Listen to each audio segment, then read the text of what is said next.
Okey, Assalamualaikum dan selamat pagi. Hari ini kita bersama lagi dalam kelas Sains Cikgu Zaman. So, hari ini kita nak belajar berkaitan dengan saling bersandaran dan interaksi antara organisma dan antara organisma dengan persekitaran. Okey, banyak dan dekat situ. So, ada beberapa perkara lah kat sini. Yang pertama, saling bersandaran antara organisma, kemudian antara organisma dengan persekitaran. Maksudnya, organisma ni bersandaran pertama antara organisma, kemudian antara organisma dengan persekitaran. Okey, sebelum kita belajar dengan lebih dalam lagi berkaitan dengan bab ini, apa kata kita fahami dulu istilah-istilah berikut. Yang pertama, habitat. Yang kedua, spesies. Yang ketiga, populasi. Yang keempat, community. Dan kelima, ekosistem. Okey, yang pertama kita tengok apa itu habitat.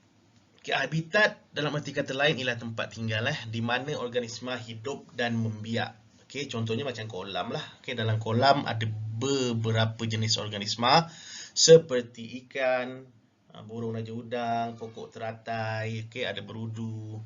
So itu adalah organisma yang hidup di habitat itu. Okey. Dan mereka saling bersandaran di antara satu sama lain lah. Okey, kemudian spesies. Spesies merujuk kepada jenis organisma. Organisma yang sama spesies mempunyai ciri-ciri yang serupa dan boleh membiak sesama sendiri. Okay? Maksudnya dia mempunyai ciri-ciri yang sama dan boleh membiak sesama sendiri untuk menghasilkan anak. Contohnya adalah monyet, kucing dan harimau. Maksudnya spesies monyet, spesies kucing dan spesies harimau. Okey, seterusnya populasi. Populasi merupakan kumpulan organisma yang sama spesies yang hidup dalam satu habitat. Okey, contohnya saya bagi dekat sini lembu ladang lah. Lembu ladang, satu populasi lembu. Okey, dalam tu ada banyak jenis lembu lah. Okey, tapi dia dikenali sebagai lembu, spesies lembu. Okey. Nanti saya akan tunjuk contoh yang lebih jelas. Okey, community. Komuniti terdiri daripada beberapa populasi haiwan dan tumbuhan yang berbeza hidup bersama-sama dan saling mempengaruhi serta berinteraksi di dalam satu habitat. Okay, contoh komuniti kolam terdiri daripada populasi ikan, populasi siput dan populasi tumbuhan yang saling bersandaran antara satu sama lain. Faham tak? Okey, kalau tak faham tak apa, nanti kita tengok gambar mungkin lebih jelas. Okey, seterusnya ekosistem.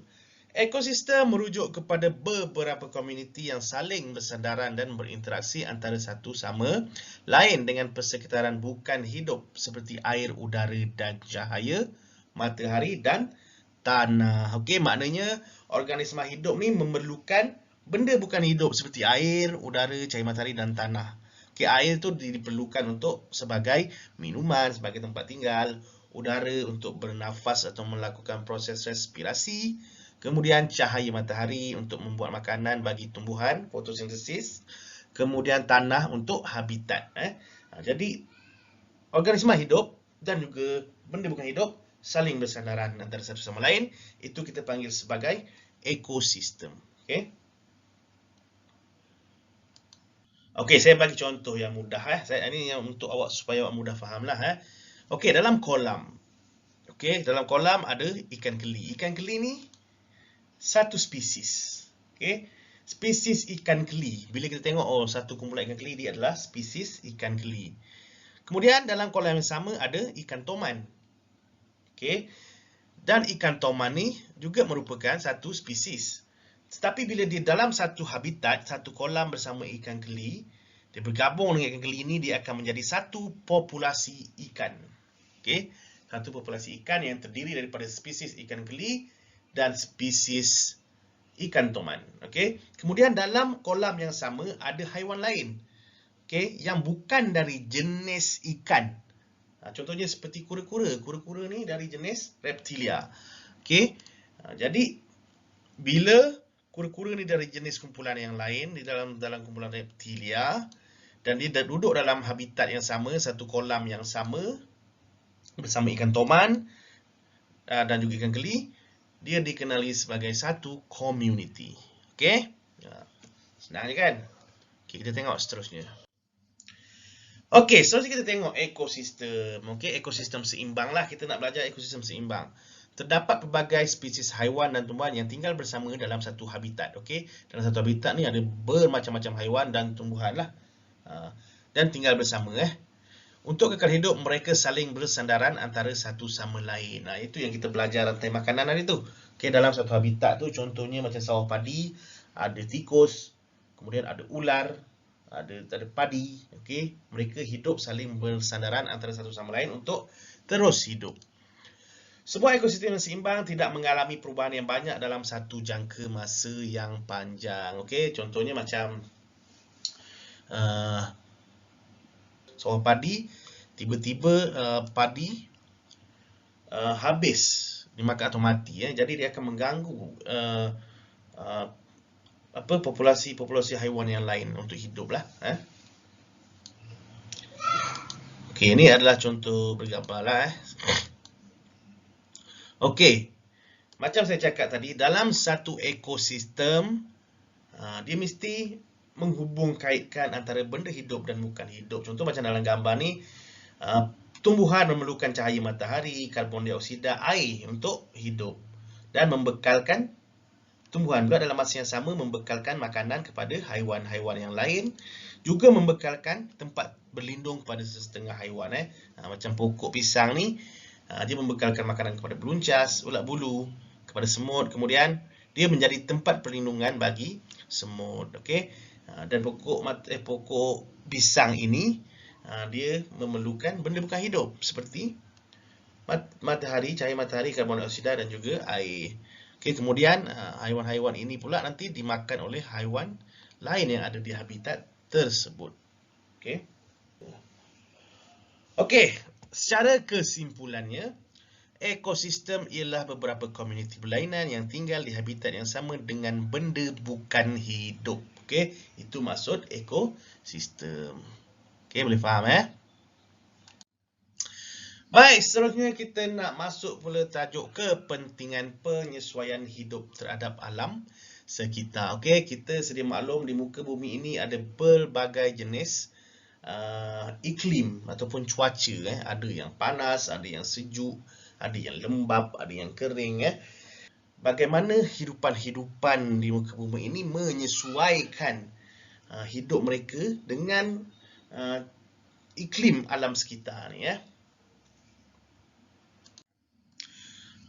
Okey, kita tengok bagaimana benda hidup melindungi diri dari iklim sejuk. Okey, kita tengok contohnya macam beruang kutub. Beruang kutub dia ada ciri khas iaitu bulu yang tebal untuk mengekalkan suhu badan dia. Dan juga dia mempunyai lapisan lemak di bawah kulit sebagai penebat haba. Okey. Ikan paus pun sama. Dia ada ikan paus, penguin, singa laut, dia ada lapisan lemak dalam badan dia yang boleh mengekalkan suhu badan dia daripada sejuk. Okey, baik. Kita tengok pula bagaimana haiwan-haiwan ini melindungi diri mereka dari iklim sejuk. Okey. Setengah haiwan dia akan bermigrasi, dia akan berpindah ke tempat lain yang lebih panas. Contoh macam burung kan. Burung dia boleh terbang jauh, so dia boleh bermigrasi. Bagi haiwan yang lain, dia akan berhibernasi. Berhibernasi ni maksudnya dia akan duduk diam ataupun dia tidur untuk memastikan dia tidak menggunakan banyak tenaga. So makanan yang dimakan tu disimpan sebagai tenaga. So untuk memastikan makanan itu tidak habis, dia berhibernasi lah. Dia akan duduk diam sahaja dan akan tidur. Okey. Dia tak akan buat apa-apa kerja supaya dia boleh jimatkan tenaga dia. Baik, bagi cuaca panas dan kering pula kita tengok Okey, contoh seperti unta. Unta ni dia ada bonggol. Ciri khasnya dia ada bonggol. Bonggol dia boleh menyimpan air. So dia boleh tahan pada cuaca yang panas. Okey, begitu juga dengan rubah gurun. Okey, rubah gurun ni dia macam serigala lah. Okey. Dia mempunyai telinga besar yang boleh menghilangkan haba dengan mudah. Okey, seterusnya pokok kaktus. Yang kita tahu pokok kaktus ni batang dia boleh menyimpan air. Kemudian dia ada duri tajam seperti jarum yang boleh mencegah kehilangan air. Jadi duri kaktus ni bukan saja-saja ada dia untuk mencegah kehilangan air. Okey, kemudian kita tengok pula bagaimana benda hidup melindungi diri daripada iklim tropika. Okey, contoh macam kerbau. Kerbau bila musim panas dia akan berkubang dalam lumpur untuk menyejukkan suhu badan dia. Macam gajah pula dia mengibaskan telinga besar dia tu untuk menyejukkan badan dia. Okey, pokok tomato. Okey, pada batang pokok tomato sebenarnya dia ada bulu. Bulu ini akan mengurangkan kehilangan air lah melalui proses transpirasi. Okey, pokok getah. Bagaimana pokok getah mengurangkan kehilangan air? Okey, dia akan menggugurkan daun dia. Bila digugurkan daun dia, jadi air dalam batang pokok tu tidak boleh membuat proses transpirasi, okey, untuk membebaskan air ke atmosfera, okey. Itu adalah contoh-contoh bagaimana hidupan-hidupan ini menyesuaikan diri pada alam sekitar, okey. Okey, baik, sampai sini saja kelas kita hari ini. So kalau awak ada sebarang pertanyaan, awak boleh PM saya dekat dalam grup WhatsApp kelas kita lah. So kita jumpa lagi next class. Terima kasih.